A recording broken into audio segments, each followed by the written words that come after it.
আসসালামাইকুম সোনা মায়ের রান্নাঘরে আপনাদের সবাইকে স্বাগত। আজকে যখন পালং পুরি বানিয়ে দেখাবো কীভাবে বানাই, দেখতে থাকুন আর সঙ্গে থাকুন। ধরুন পালং শাক ধুয়ে পরিষ্কার করে কেটে নিয়েছি ছোটো ছোটো করে। এখানে 1 ইঞ্চি মতো আদা নিয়েছি আর 5 কোয়া মতো রসুন বন্ধুরা সেজন্য ছোটো ছোটো পিস কেটে নিয়েছি। শাকটাকে গ্রেট করে নিয়ে ফিরে আসছি। গ্রেট করে নিয়ে চলে এসেছি। তো লবণ দিয়ে দেবো, সামান্য একটু চিনি দিয়ে দেবো, মতো তেল দিয়ে দেবো, ময়াম করে নেব, দিয়ে মেখে নেব।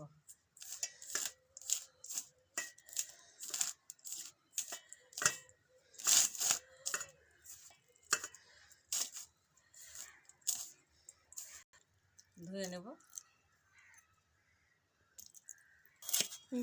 এইভাবে মেখে নেব। ময়দা ডোটা বানিয়ে নিয়েছি, মেখে ডো বানিয়ে নিয়েছি।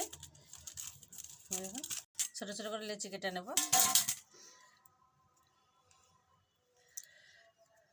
এইভাবে লুচির আকারে শেপ করে নেব। হাতে তেল নিয়েছি, তেল দিয়ে লেচিটা কেটে নেব। সবগুলো কেটে নেব, কেটে গোল করে নিয়েছি। লুচির শেপে দিয়ে নিয়েছি, পুরি করে নিয়েছি গোল গোল। এবার বেলে নেব। একটু তেল লাগিয়ে নেব, ছোটো ছোটো করে বেলে নেব। দেখে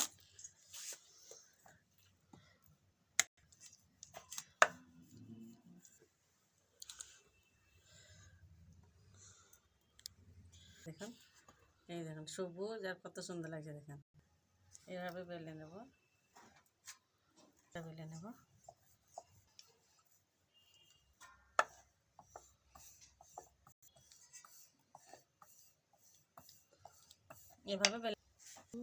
এইভাবে সবগুলো বেলে নেব।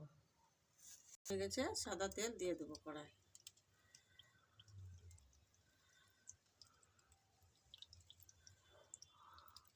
নিয়েছি পালং পুরি,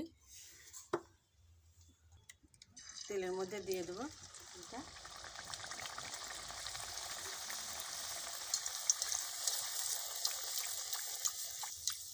ফুলছে দেখুন কত সুন্দর।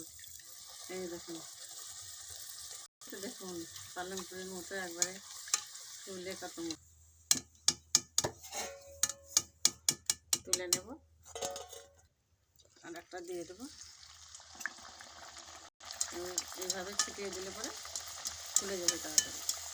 তখন যাবে ফুলে গেছে, দেখুন কত সুন্দর ফুলেছে। ফুলে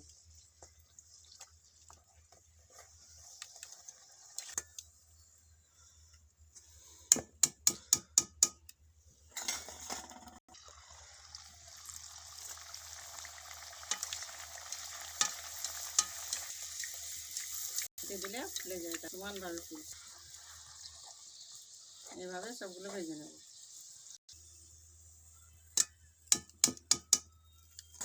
এভাবে পুরিটা দেখুন কত সুন্দর হয়েছে।